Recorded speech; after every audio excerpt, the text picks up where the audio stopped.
Are we really surprised about the Wendy Osefo fraud charges? I had to think about this and really look at everything. And now thinking back on it, I am not surprised that this happened to Wendy Osefo. And I can tell you why. Do you guys remember after her first season, she came back? I think this was Mia's first season. And she came back and she did the big reveal that she had had all of this surgery. She had the BBL, she had the breast lift. I think she got her nose done as well. And that now she kept saying that she was stepping into like a new version of herself and it was about being comfortable. But I think we all should realize then that this was going to turn into something that was not the best.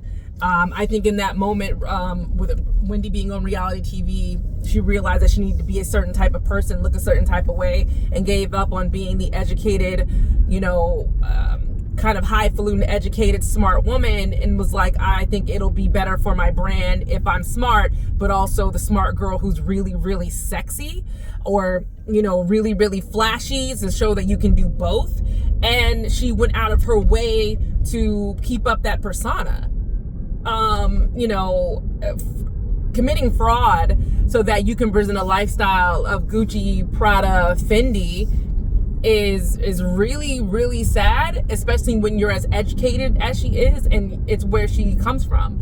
Her mom put a lot of effort into making sure Wendy became a professor or some kind of job that a mother or parents can be proud of, because in the Nigerian culture, we all have seen, they live vicariously through their children, especially as immigrants who didn't get the opportunity to possibly be doctors, lawyers, or whatever. They want their children to live that kind of lifestyle, and Wendy made it. So now, for Wendy coming on Real House of Potomac, it just wasn't enough. And she needed to be what everybody else is who's on the show. But the difference between everybody else on the show and Wendy is that Wendy could have just thrived off of just being really, really smart.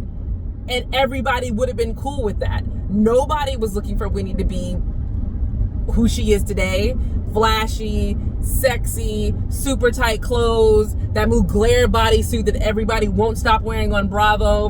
I almost feel like they give that bodysuit to every woman who, needs a confessional look but forgot their outfit at home. But it's to me, it's not so much as it is sad as it is disappointing.